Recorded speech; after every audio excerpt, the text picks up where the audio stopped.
M. Benachno. Au regard de votre parcours réussi, professionnel, social, intellectuel ainsi que familial, un riche parcours, ont vécu à travers vos multiples casquettes de politicien, économiste, psychologue, historien et écrivain, tout simplement homme de science. Ayant vécu, acteur, ayant vécu l'histoire de l'Algérie moderne, de la préparation de la guerre jusqu'au Hirak, en passant par la décennie noire, sans pour autant négliger le lourd fardeau hérité du nom des Benachno, de votre père Abdelhamid, synonyme de science et culture à travers les âges. À travers cette opportunité qui se présente à nous, j'aimerais, en mon nom et au nom de l'ensemble des personnes qui vous connaissent, et pour une génération qui ne vous connaîtra qu'à travers cette vidéo, je voudrais rendre cette tradition orale d'une reconnaissance de l'une des personnalités de l'histoire de Tlemcen, pour au moins de votre vivant la reconnaissance vous soit rendue. Je vous laisse libre, donc à la parole. Tout d'abord, merci beaucoup.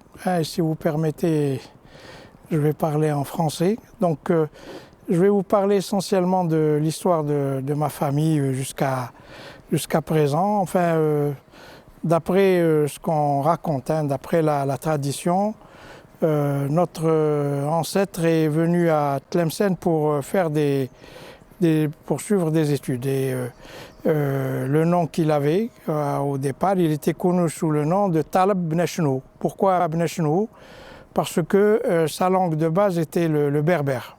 Donc il est venu à Tlemcen pour approfondir l'étude, la connaissance du Coran, et sa connaissance de l'arabe était relativement faible. Donc quand on lui posait une question, il disait Eshno. Donc il s'appelait Taleb Benachno. Ça, ce sont évidemment des dires. On n'a aucun document qui prouve cela. Il est venu se réfugier à Tunis pour fuir le nouveau royaume des Mérinides qui s'était constitué à la suite de l'effondrement de la dynastie des Almohades. Elle-même, dont le fondateur est Abdelmoumen, comme vous le savez, originaire du village de Tajara, au nord d'Ndroma. Et Tlemcen venait de s'installer la dynastie zianide sous l'égide de Yarmourasen, qui a régné pendant près de 48 ans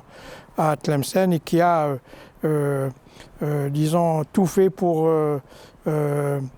encourager la vie intellectuelle dans la ville. Donc des gens venaient de toutes les parties du Maghreb pour étudier dans les médersas qui avaient été créés, financés par Yarmourasen. Et parmi eux, cet ancêtre-là, qui, semble-t-il, est venu de ce qui est maintenant le Maroc et qui était à l'époque, disons, connu sous le nom de État des Mérinides. Il s'est installé et apparemment, il a réussi à s'intégrer dans la société jusqu'à devenir un des serviteurs les plus proches de Yarmourasen. Et petit à petit, la famille évidemment s'est agrandie, il s'est marié, il a eu des enfants, et le nom de ma famille donc est plus ou moins associé à l'histoire de la ville de Tlemcen sous une forme ou sous une autre, au point où il y a un quartier de Tlemcen qui était situé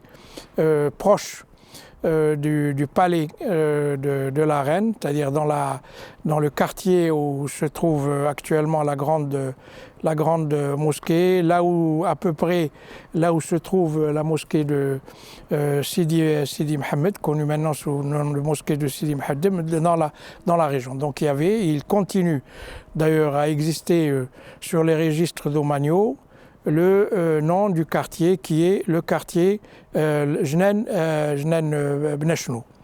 Donc dynastie des Zianides, ensuite disparition de la dynastie des Zianides au XVIe siècle et prise en charge du gouvernement de Tlemcen par les Pachas, puis les Deys d'Alger, comme tout le reste de l'Algérie. Et ensuite est venue l'invasion de l'Algérie par la France, et en janvier 1842, la France a occupé définitivement Tlemcen. Une partie de la population de Tlemcen a déménagé, s'est enfui. Il est resté à Tlemcen à peu près 3000 habitants originaux.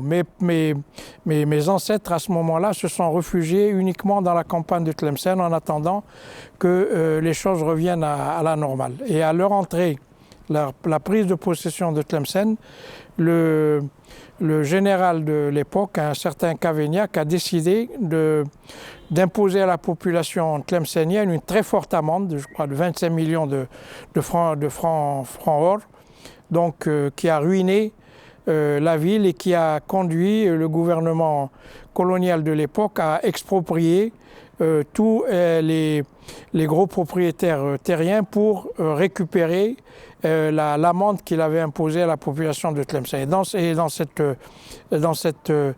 cette époque, notre famille a perdu toutes ces terres, dont la majorité était située à l'ouest de Tlemcen, dans ce qu'on appelle maintenant Ain, la source aux amandes, Ain Louz.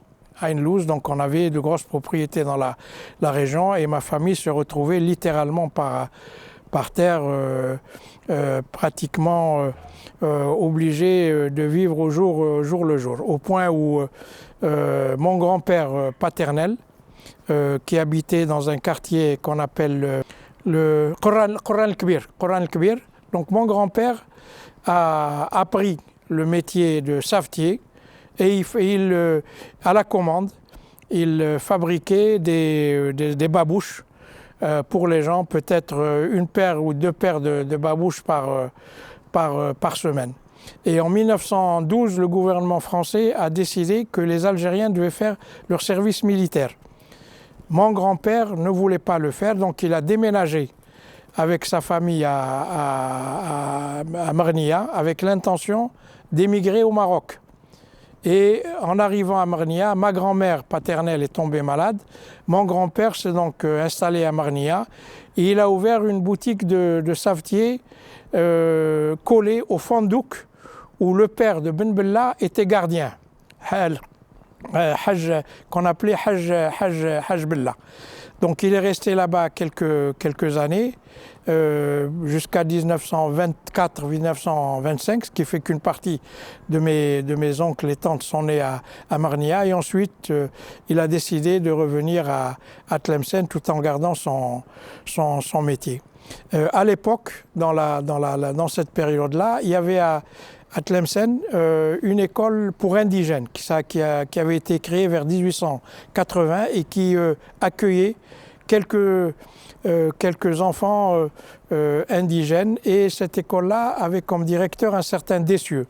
Donc elle a gardé le nom de Dessieux jusqu'à l'indépendance et ensuite elle a eu un autre nom. Et mon père, donc vers l'âge de 11 ans, a été envoyé à cette école par ses grands-parents. Donc il allait de Qoran al-Kbir à cette école qui se trouve près de la médersa, l'ex-médersa de Tlemcen. Il a étudié dans ce qu'ils appelaient la section destinée de l'enseignement primaire indigène, c'est-à-dire 7 années d'études au lieu de 5 années d'études primaires.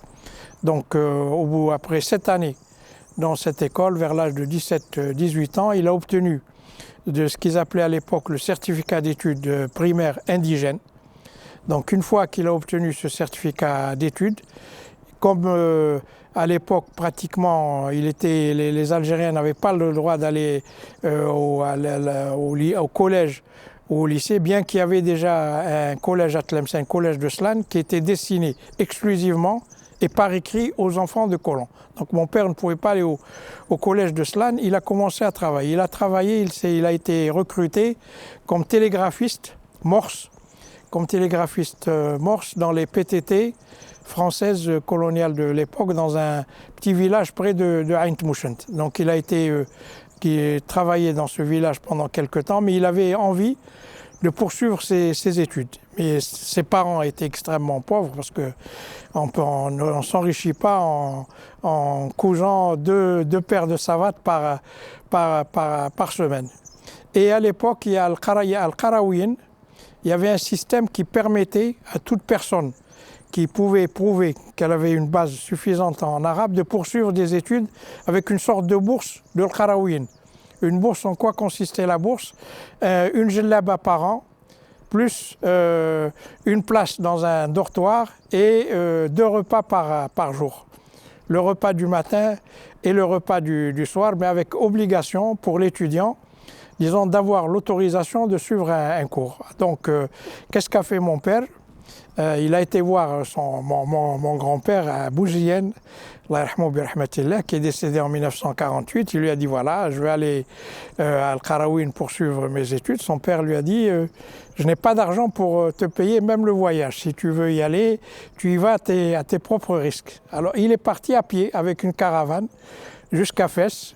Il va au registre d'inscription, il l'envoie. Alors là-bas, chaque professeur avait une colonne dans la grande mosquée des Qarawin. Donc il a été voir quelques professeurs, ils lui ont fait passer un examen, ils l'ont admis comme élève. Avec le papier que ces professeurs lui ont donné, il a été voir l'administration de la fondation des Qarawin, qui lui a donné sa djellaba, qui lui a donné une place dans un immeuble destiné exclusivement aux Algériens, donc où tous les étudiants algériens étaient parqués, et le droit d'avoir sa harira du matin et sa harira du soir avec un morceau de pain. Donc il a passé 7 années d'études là-bas, il a eu le diplôme des Qarawin et il faut le dire, l'administration française de l'époque qui venait d'installer le protectorat avait besoin d'interprète arabe-français. Donc comme il était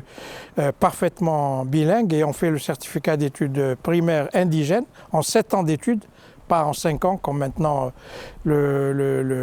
l'examen d'entrée en classe de 6e, il avait une très bonne base en français, très bonne base en arabe puisqu'il avait ce qu'ils appelaient la ijaza, c'est-à-dire un diplôme certifiant qu'il avait pris des cours sous un certain nombre de professeurs et indiquant qu'il avait une très bonne connaissance extrêmement forte de l'arabe, lui permettant même éventuellement d'enseigner. Parce que ijaza, ça veut dire autorisation d'enseigner les cours qu'il avait suivis. Donc les Français l'ont envoyé dans un village qu'on appelle Hadkourt, qui était un village totalement berbérophone. Bon, il a donc eu l'opportunité d'apprendre le tamazirt, donc il parlait parfaitement le tamazirt. Il a passé 4 ou 5 années là-bas et ensuite il a passé le concours d'interprète principal. Un concours qui lui permettait de travailler dans n'importe quelle administration du protectorat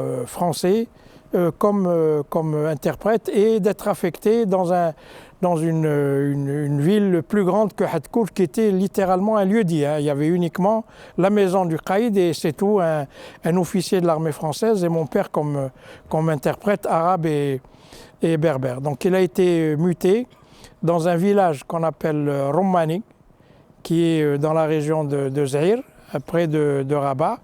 Et de Roumanie, il a passé un autre examen pour travailler dans ce qu'ils appelaient la direction des affaires chérifiennes, qui était l'administration française chargée des relations entre le palais royal. Donc c'était une administration qui était à l'intérieur du mchouar marocain, juste en face du palais royal. Donc les Français ont créé en 1920 l'Institut des hautes études marocaines, qui était la première université moderne au Maroc, puisque avant l'arrivée des Français, il y avait uniquement comme université au Maroc Hadi Al-Qarawin, qui a été fondée par une femme vers le début du Xe siècle, qui est considérée comme l'une des premières universités au monde. Donc il a gravi les échelons, et quand le mouvement d'indépendance marocain est né, il a été l'un des appuis des partis politiques marocains qui voulaient l'indépendance, le parti de l'Istiqlal et le parti l'UNFP, l'Union nationale des forces populaires de Mehdi Ben Barka. Donc il s'est fait énormément d'amis dans la classe politique marocaine qui était pour l'indépendance. Il a aidé également à la création et au financement de l'armée de libération marocaine, dont le fondateur, il faut le rappeler, était un Algérien originaire de l'Snam, donc dont j'ai oublié le nom, et l'adjoint était un certain Bozar, lui aussi originaire d'Algérie et plus spécifiquement de Médéa. Quand le Maroc a eu son indépendance, le FLN est venu s'installer au Maroc et mon père a aidé à ce moment-là à l'indépendance du Maroc. Et il s'est intégré dans l'administration marocaine. Il est devenu directeur de l'administration générale au ministère de l'Intérieur du Maroc. Ensuite, secrétaire général du ministère de l'Intérieur marocain. Et dans ce cadre-là, il était responsable des services de sécurité et plus spécifiquement des services des passeports, des services des mokhazni, c'est-à-dire les supplétifs qui étaient chargés du maintien de l'ordre dans les villages. Donc il avait un très grand pouvoir qui lui a permis d'aider le FLN et l'armée de libération marocaine, non seulement algérienne, non seulement disons, assurer sa sécurité, mais également avoir les passeports, avoir les autorisations pour importer vers le Maroc l'armement dont l'armée de libération nationale avait besoin. De plus, dans le cadre du comité de coordination et d'exécution qui avait été créé par le FLN, il a servi d'agent de liaison entre les responsables du FLN de l'extérieur et les responsables du FLN de l'intérieur. Et dans ce cadre-là, il a effectué, sous le nom de juif marocain, avec des passeports, faux passeports, vrais passeports, mais sur lequel il y avait un nom de juif marocain, il a effectué 35 missions entre le Maroc et Alger. Chose à signaler, lorsqu'il y a eu en 1957 la grève générale décrétée par le FLN qui a créé, disons, l'opération qu'on connaît de Massus, qu'ils ont appelé la bataille d'Alger, mais qui n'était qu'une très grande opération de police où les Français ont fait disparaître plus de 4000 personnes. Il était présent à l'intérieur d'Alger et pour éviter, il a amené des messages, disons, du CCE, de l'extérieur aux membres du CCE qui étaient encore là-bas, Belmehidi, Ben Khedda, etc., qui étaient encore installés à Alger. Il a amené les messages et comme il est arrivé au moment où les Français faisaient la rafle de toute personne qui avait des liens avec le FLN, il a été obligé, pour revenir à l'aéroport de Dal Beda, d'aller à pied d'Alger Centre jusqu'à Dal Beda, parce qu'il ne voulait pas prendre un bus public qui aurait peut-être amené les Français à l'arrêter, à l'interroger, peut-être à s'apercevoir qu'il n'avait rien de juif, que c'était un faux Marocain, en même temps un faux Marocain et un faux juif. J'ai encore, évidemment, les passeports de Marocains attestant de cela avec les tampons des dates auxquelles il est rentré en Algérie, il est sorti. Et ma sœur, celle que la mère mariée à Mme Berbar, a elle également servi dans cette opération, puisqu'elle était encore bébé et mon père a dissimulé dans ses langes des documents secrets qu'il devait remettre aux membres du CCE qui étaient encore installés à Alger. Ensuite, à l'indépendance du Maroc, donc le roi Hassan II, qu'il connaissait depuis son enfance, puisque mon père enseignait dans le collège impérial, qui était le collège spécifiquement établi par les Français pour l'éducation des enfants du sultan du Maroc et qui se trouvait dans l'enceinte du palais royal marocain. Mon père y enseignait, donc il connaissait Hassan II depuis qu'il était enfant, puisqu'il avait été un de ses élèves. Donc Hassan II l'a appelé, lui a demandé s'il voulait prendre le poste de ministre de l'Intérieur.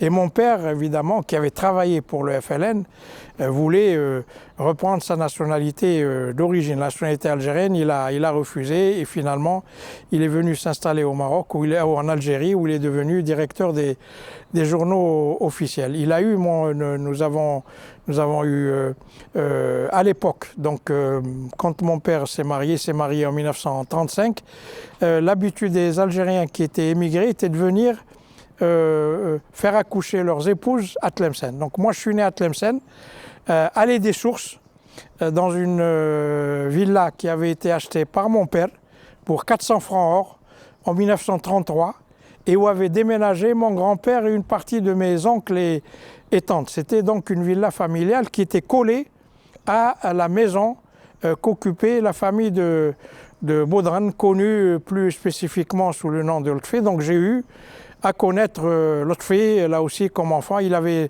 5 années de plus que moi. Hein. Donc lui est né en 1933, moi je suis né en 1938 et nous nous sommes rencontrés pendant la guerre de libération nationale. Évidemment, il m'a reconnu tout de suite. Moi-même, j'ai fait mes études primaires donc à Rabat, à l'école L'Avenue Foch, et ensuite au lycée. À l'école L'Avenue Foch, c'était pendant la période du général maréchal Pétain.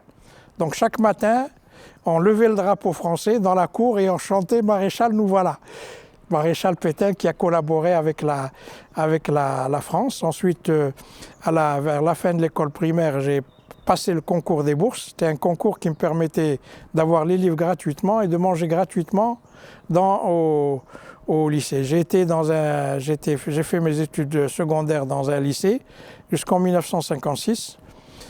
En mai 1956 a été proclamée la grève générale des étudiants, donc j'ai fait la grève comme tout le monde. Je n'ai pas passé mon baccalauréat, j'ai rejoint l'ALN et j'ai été affecté en zone de Wilaya 5, c'est-à-dire la région d'Ndroma. La région d'Ndroma qui était une région extrêmement difficile, près de la frontière, où les Français avaient mis le paquet, puisque c'était par là que passait l'armement décidé à l'ALN. J'ai passé donc une année là-bas. Bon, j'en ai échappé parce que la vie est longue. Hein. Il y avait des postes militaires partout. Les Français avaient installé un double barrage électrique. J'ai dit bien un double que j'ai traversé. Donc je sais de quoi je parle. Hein, que j'ai traversé en le coupant et en évitant les mines. Et ensuite, j'ai reçu une affectation dans les services de renseignement. Donc, j'ai fait toute ma carrière dans l'ALN, dans les services de renseignement, y compris le déchiffrage, le chiffre, l'écoute, renseignement général, etc. Donc, c'était ça toute la période de la guerre de libération nationale. On était chargé de ramasser les informations sur l'ennemi et en même temps de les analyser et de voir quelles étaient les intentions de l'armée française, les opérations qu'elle préparait. On a également réussi à déchiffrer les messages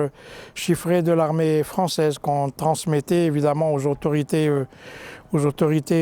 supérieures de l'ALN et en particulier lorsque l'affaire Amirouche a éclaté, disons lorsque Amirouche a été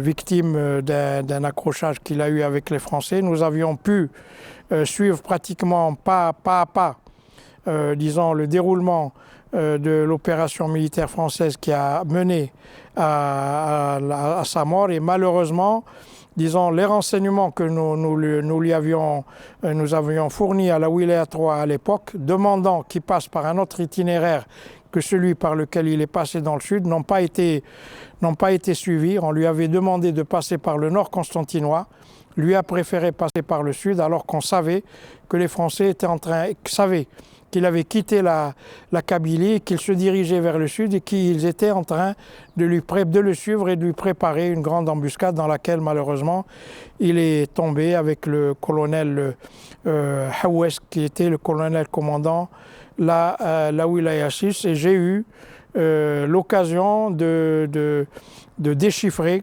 les messages qu'il envoyait au GPRA et de traiter les messages que le GPRA lui a envoyés justement dans ce cadre-là, et en particulier une fois où j'ai travaillé directement sous les ordres de Boussouf, Bantobal et Karim Belkacef. Boussouf qui était ministre de l'armement et des liaisons générales, Bantobal qui était ministre de l'Intérieur, et Karim Belkacem qui était ministre de la Défense nationale à l'époque. À l'indépendance, donc je suis revenu chez ma famille, j'ai repris mes études, donc j'ai passé mes examens, puis ensuite je me suis installé à Alger. J'ai repris mes études supérieures, sciences politiques, sciences économiques et sociologie. Et j'ai travaillé au secrétariat du bureau politique du FLN. J'étais dans la commission économique du bureau politique du FLN jusqu'à juin 1965. Quand le coup d'État de Boumediene du 19 juin a eu lieu, j'ai décidé de quitter le FLN et j'ai été travailler comme chargé de mission au ministère de l'Agriculture, plus spécifiquement chargé de l'étude des domaines autogérés. Donc j'ai travaillé avec un groupe de personnes sur les domaines autogérés agricoles qui existaient à l'époque pour un travail général, disons, dont l'objectif était un peu d'améliorer les conditions de gestion des domaines agricoles. J'ai travaillé donc dans la Mitidja. J'ai passé plusieurs mois dans la Mitidja, plusieurs mois dans la région d'Ain Temouchet et plusieurs mois entre Sétif, Borj Bouararij et Ras El Oued, ex-Tocqueville, dans la région de Borj Bouararij, Sétif. Ensuite, en 1966, j'ai été nommé directeur de ce qu'ils appelaient à l'époque l'École supérieure d'agriculture d'Alger, devenue par la suite Institut national agronomique. J'ai passé mon doctorat entre-temps, un doctorat qui porte sur les problèmes sociologiques de l'autogestion agricole dans la Mitidja. J'avais passé auparavant un mémoire de DES en sciences économiques sur les problèmes de comptabilité dans la gestion des fermes autogérées. Donc j'avais une base de connaissances, mais essentiellement dans le domaine de l'économie et de la sociologie agricole, qui a amené le ministre de l'époque, Ali Yahya Abdelnour, qui était ministre de l'Agriculture, à me nommer directeur de cette école, qui a été ensuite transformée en Institut national agronomique. J'y ai passé 12 ans. J'ai passé 12 ans comme directeur de cette école, de 1966 à 1978. Entre-temps, en 1971, un ministre de l'enseignement supérieur a été nommé. L'Institut agronomique donc a été rattaché au ministère de l'enseignement supérieur. Et le ministre de l'époque, Ali Yahya Abdelnour, a décidé de me nommer directeur de l'enseignement supérieur et de me charger de la réforme de proposer une réforme des universités, parce qu'il y avait un grand bouleversement, les étudiants, un grand mécontentement, le système d'encadrement, le système d'examen, le système de délivrance des diplômes universitaires, le statut du corps enseignant. Donc j'ai aidé à la mise en place de ce système universitaire. Et j'ai même écrit un livre qui s'appelle Vers l'université algérienne, où j'ai expliqué un peu quelle était la politique de gestion de l'université algérienne en comparaison avec le système universitaire colonial dont l'Algérie avait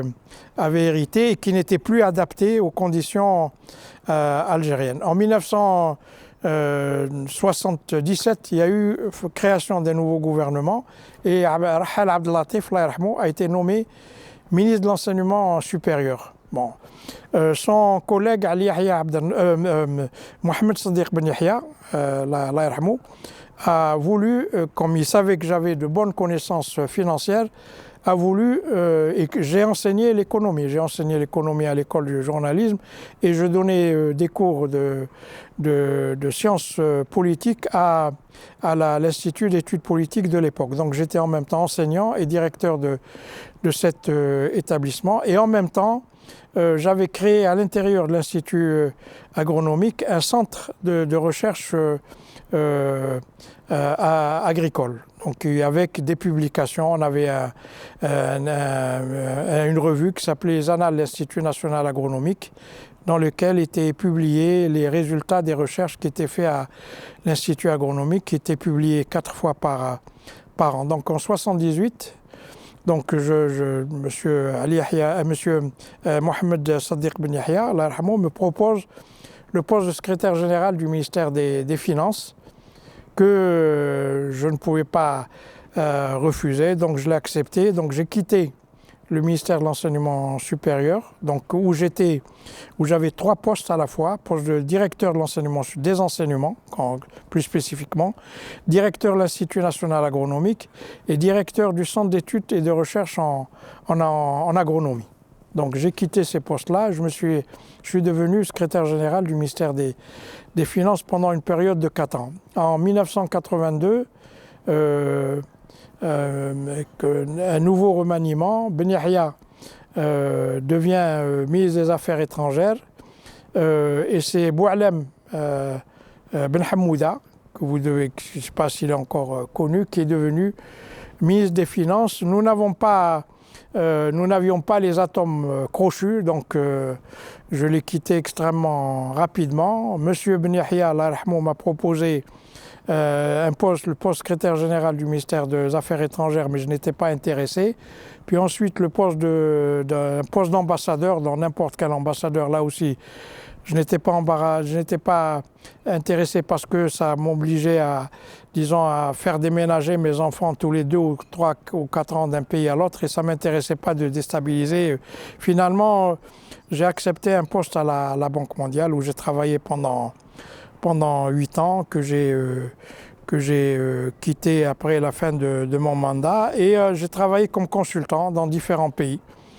Travaillé au Ghana, puisque je suis anglophone. J'ai 2 diplômes de l'université du Maryland que j'ai préparé pendant que j'étais aux États-Unis. J'ai un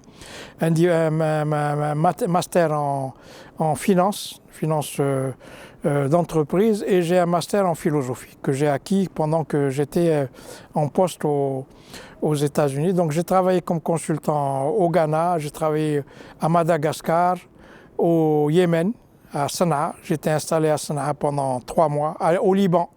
Mon dernier poste de consultant, c'était au Liban où j'étais chargé, sous le gouvernement de Hariri, de réorganiser l'administration du ministère des Finances. Toute l'administration, c'est-à-dire les impôts, les douanes, les domaines, c'est-à-dire remettre en place l'administration centrale et les administrations décentralisées du ministère des Finances libanais. Et je devais travailler aussi bien en arabe qu'en français. J'avais un contrat de 2 ans, donc pour la mise en place de cette administration des finances après la guerre civile.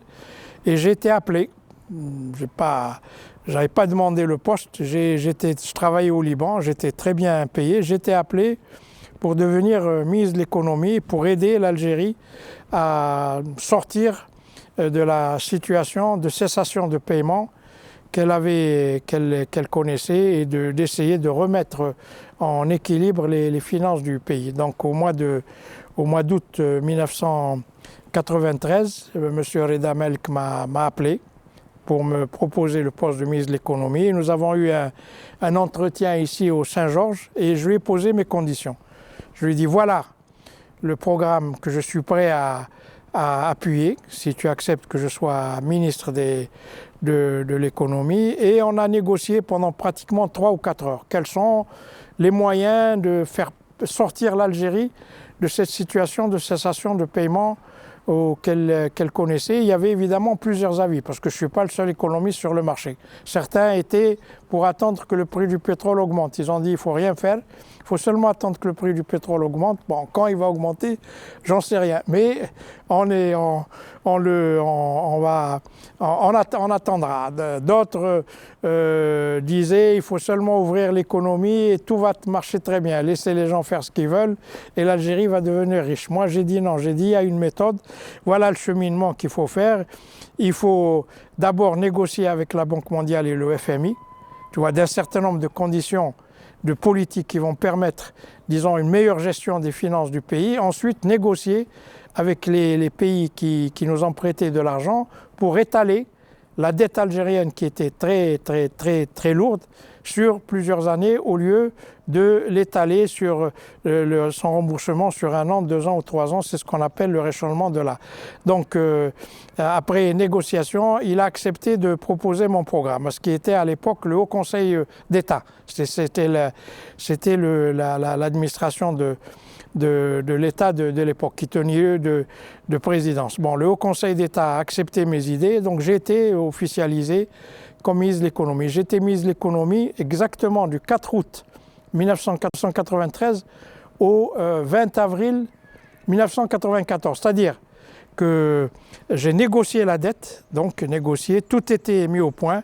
Et Zaroual, qui était chef d'État à l'époque, a décidé de faire cadeau de mon travail à M. Moqdad Sifi, qui l'a nommé Premier ministre, et je me suis retrouvé, disons, pratiquement écarté de la gestion des affaires économiques du pays, puisque maintenant ils avaient la solution, ils savaient comment conduire la voiture. Donc ils n'avaient plus besoin de celui qui leur a permis, qui leur a appris à conduire. Bon, j'étais pas très content, mais j'ai préféré rester parce que je voulais savoir jusqu'à quel point Zaroual allait, puisque je l'ai dit, je l'ai écrit, c'est un monsieur qui est venu surtout pour donner plus de pouvoir aux gens de sa région, de sa tribu, que de régler les problèmes du pays. Je suis venu, j'ai rétabli les finances du pays et il a mis quelqu'un de sa famille comme Premier ministre et il m'a écarté de la gestion du gouvernement, mais j'ai préféré rester. Je suis resté jusqu'à la nomination de M. Ouihia. M. Ouihia est un homme pour lequel j'avais très peu d'estime, qui a plus de bagou et plus de vanité que de compétences. La preuve, c'est ce qui lui arrive maintenant et on peut en parler en toute liberté. J'ai eu des conflits très violents avec lui concernant la gestion des affaires de l'État. Donc, sur le plan personnel, je n'avais rien contre lui. J'aurais pu supporter son caractère si, disons, ça avait été un Premier ministre dans le sens propre du terme, mais ce n'était pas malheureusement le cas. C'était quelqu'un qui était venu pour exécuter des ordres, pas pour gérer les affaires du pays, ce qui lui a donné à la fois une certaine longévité politique et en même temps les malheurs qu'il connaît mais maintenant. À force de docilité, il est resté très longtemps au sommet de l'État, mais également il a commis un certain nombre de bêtises qui ont abouti à la situation judiciaire dans laquelle il se trouve maintenant et que tout le monde connaît. Donc quand j'ai décidé de quitter le gouvernement en septembre 1996, M. Zaroual, qui était alors devenu président, puisqu'il avait été élu, m'a appelé, m'a demandé si je voulais, qu'il était prêt à me donner n'importe quel poste, y compris à retourner au gouvernement. Je lui ai dit que, disons, pour moi, ma mission a été terminée, je n'étais plus utile à l'Algérie. Enfin que, visiblement, on n'avait plus besoin de moi et que je n'avais aucune raison de continuer à rester au gouvernement, même pour survivre. Donc j'ai repris mon métier de consultant. Donc mon métier de consultant, j'ai enseigné donc en français et en anglais dans un institut chargé du recyclage des hauts fonctionnaires africains Donc on reçoit des directeurs, secrétaires généraux du ministère et on leur, sur une période d'une semaine, on leur donne un cours sur un aspect particulier de gestion financière, de gestion fiscale, de leadership, technique de négociation, technique d'évaluation et de mise en place d'investissements, etc. Etc. Et entre-temps, j'ai écrit un certain nombre de livres. J'ai écrit 11 bouquins, 11 livres qui ont été publiés. J'ai 5 ou 6 livres qui sont chez des éditeurs, mais comme c'était des livres qui critiquaient très fortement la politique de Bouteflika et qui en particulier, disons, avaient révélé le système de corruption qui existait. Moi, je l'ai écrit sur la presse algérienne, pas en mars ou en avril 2020, mais à partir pratiquement de la mise en place du système Bouteflika. Depuis l'an 2000, j'ai écrit plusieurs articles où j'ai essayé d'expliquer que le système Bouteflika était un système fondé sur la corruption généralisée et sur le pillage de l'Algérie. Mais apparemment, des gens lisaient mes articles, y compris peut-être ceux qui étaient au niveau supérieur. Ceux qui étaient au niveau supérieur considéraient que c'était de l'opposition, alors que moi je ne suis pas, c'est-à-dire, j'ai pas fait ça pour avoir un poste, pas fait pour devenir président ou mieux, j'ai jamais fait partie de quelque parti d'opposition que ce soit, mais uniquement pour éclairer les dirigeants et l'opinion publique, leur dire attention, vous êtes sur la mauvaise voie et cette politique-là va mener le pays à une crise économique et une crise sociale, une crise politique extrêmement grave. J'ai prédit le Hirak sans évidemment donner la date, sans évidemment donner la façon dont il s'est constitué. Je l'ai prédit depuis plusieurs années. J'ai dit attention, un jour ou l'autre, les gens seront tellement fatigués de la façon dont le pays est géré qu'ils vont spontanément se révolter, qui vont sortir dans les rues. Et j'ai même dit, j'ai écrit un article où en 2008 ou 2009, où j'ai dit l'émeute, dernière arme des peuples. C'est-à-dire, une fois que les gens en ont marre, ils parlent, d'accord ? Et à un moment donné, ils constatent que parler, ça ne rime à rien. C'est à ce moment-là qu'ils sortent dans les rues, qu'ils cassent tout, etc. Grâce à Dieu, ils n'ont pas tout cassé, mais ils sont sortis. Donc, ce qui se passe actuellement n'est pas quelque chose qui est tombé du ciel. Alors, il y avait des indices à l'intérieur du système de gestion des affaires du pays qui prouvaient qu'on allait vers cette situation. J'ai même prédit, disons qu'un jour ou l'autre, les dirigeants seraient poursuivis par la justice. J'ai dit attention, tout ce que vous faites est enregistré. Il y a des documents, il y a des dires, il y a des témoignages, etc., qui un jour ou l'autre vont être repris et vont être dirigés contre vous. Donc il faut faire attention, il faut essayer de revenir à un minimum de bon sens et de gérer les affaires du pays comme étant des affaires globales, pas des affaires permettant à tel ou tel individu de s'enrichir. J'ai attaqué les hommes d'affaires qui sont en tôle depuis très longtemps. J'ai expliqué qu'il est impossible qu'un pays s'appauvrisse d'un côté et que de l'autre côté, des gens s'enrichissent. Ça veut dire ces gens se sont enrichis au détriment du pays. Parce que dans un pays normal, les gens s'enrichissent tous, pas autant les uns que les autres. Certains s'enrichissent plus que d'autres parce qu'ils sont plus dynamiques, ils sont plus intelligents, etc. Mais quand il y a une partie de la population qui devient pauvre et l'autre partie qui devient riche, ça veut dire que les riches prennent de la masse d'argent qu'il y a dans le pays, disons, plus que les autres. Sinon, normalement, et lorsque vous avez des milliardaires dans un pays, vous avez également des millionnaires et vous avez également des gens qui reçoivent suffisamment d'argent pour bien vivre. Vous n'avez pas d'un côté des milliardaires et de l'autre côté des gens qui traînent la patte, qui n'arrivent pas à payer à se payer une vie décente. Vous avez des milliers, des centaines de milliers de gens au chômage, d'accord, et de l'autre côté des gens qui... Donc il y a quelque chose qui tourne par an dans la politique économique. C'est même pas la peine d'être un économiste pour le constater. Il y a un déséquilibre entre d'un côté l'enrichissement rapide de certains et de l'autre côté la stagnation ou l'appauvrissement des autres, avec l'accentuation des problèmes sociaux. Et ça, je l'ai expliqué dans plusieurs articles, même dans mes livres, depuis très longtemps. Je n'ai pas attendu 2020 pour dire, voilà, c'est-à-dire, je ne me suis pas basé sur des secrets, je ne me suis pas basé sur des rapports confidentiels du gouvernement, je me suis basé uniquement sur les informations que donnait le gouvernement, les informations que donnait la presse algérienne. Et à partir de là, j'ai sorti des conclusions qui déjà prévoyaient, disons, ce qui allait se passer. À plusieurs reprises, j'ai dit attention, cette forme de gouvernement ne peut pas continuer. J'ai dit à plusieurs reprises, vous êtes en train d'aller petit à petit vers une crise que vous ne réussirez pas à gérer une fois qu'elle éclatera. Et il faut prendre des mesures de redressement, lutter plus contre la... Or, au lieu de se redresser, ceux qui étaient au pouvoir ont été encore beaucoup plus loin dans la corruption, le désordre, la désorganisation, la mauvaise gestion, au point où tout le monde en a eu marre, même des gens qui n'avaient rien à perdre avec le système, qui peut-être même gagnaient bien leur croûte, se sont retrouvés à se demander si vraiment ça valait la peine de continuer à le soutenir. Et ce qui a donné le Hirak actuel. Globalement, moi, quelle a été ma philosophie dans la vie? Moi, j'ai connu le système colonial, donc je sais ce que c'est. C'est pas pour moi de la théorie.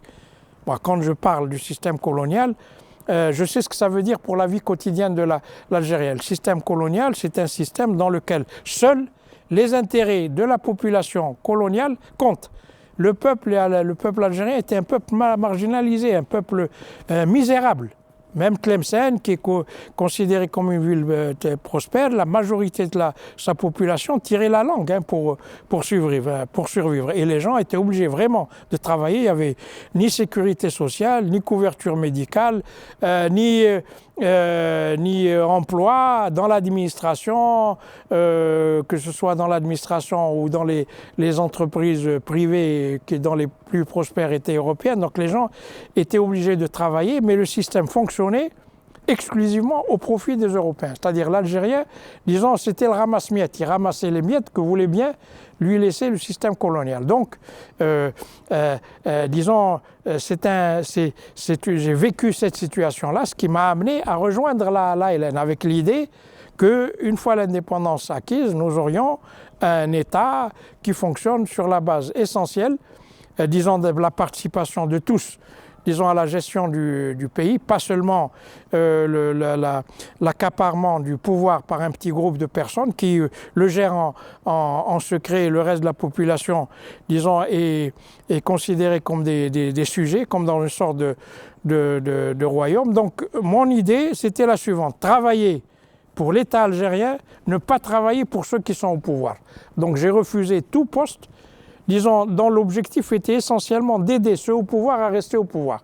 Travailler dans l'enseignement supérieur. J'ai jamais voulu travailler aux affaires étrangères parce que les affaires étrangères, l'objectif, c'est de donner une image de ceux qui sont au pouvoir qui est fausse par définition. Les ambassadeurs, c'est des agents publicitaires. Ça, il ne faut pas l'oublier. Ils ne sont pas neutres. Ils ne sont pas là pour défendre le pays. Ils sont là pour défendre l'image de ceux qui sont au pouvoir. Moi, je n'ai jamais voulu le faire. Je n'ai pas voulu être wali. J'aurais pu être wali. Là aussi, wali, c'est quelqu'un qui travaille pour ceux qui sont au pouvoir, qui ne travaillent pas pour le peuple. Il ne donne au peuple que ceux qui sont au pouvoir veulent bien lui donner. Et j'ai essayé de travailler essentiellement pour qu'on ait un État normal, un État basé sur la loi. Et j'ai constaté pendant ma carrière administrative que très souvent, des hauts responsables politiques ont abusé de leur pouvoir. Abusé, peut-être pas autant qu'au temps de Bouteflika, parce que le règne de Bouteflika a atteint le summum de l'abus, mais malgré tout, même au temps de Boumediene, il y avait de la corruption, même au temps de Chedli, il y avait la corruption, elle était encore plus grande qu'au temps de Bouteflika. Au temps d'Azaloua aussi, il y avait de la corruption et des gens ont été cités, je ne veux pas donner leur nom. Bon, au temps de Bouteflika, c'est devenu, comme on dit, le feu d'artifice. Vraiment, il s'est absolument tout permis, et ce qui a créé la situation inextricable actuelle, le Hirak, la révolte des étudiants, la démission de Bouteflika disons, j'avais demandé depuis très longtemps. J'avais écrit plusieurs articles où j'ai dit qu'il était incompréhensible qu'un homme dont on savait qu'il était devenu absolument non fonctionnel continue à assumer le pouvoir, et même jusqu'à demander directement ou indirectement un cinquième mandat. Donc dans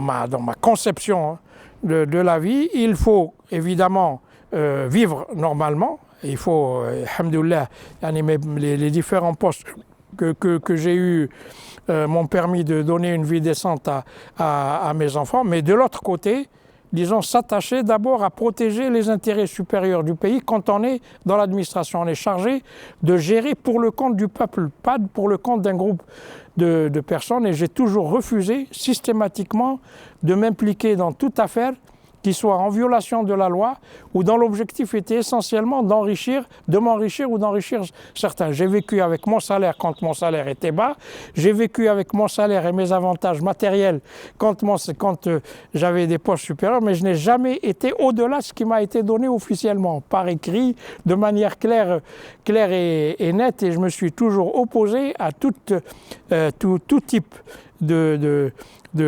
comportement dont l'objectif essentiel était de permettre à certains de profiter de leur pouvoir pour s'enrichir sur le dos des Algériens, quel qu'ait été par ailleurs ce que ça m'a créé comme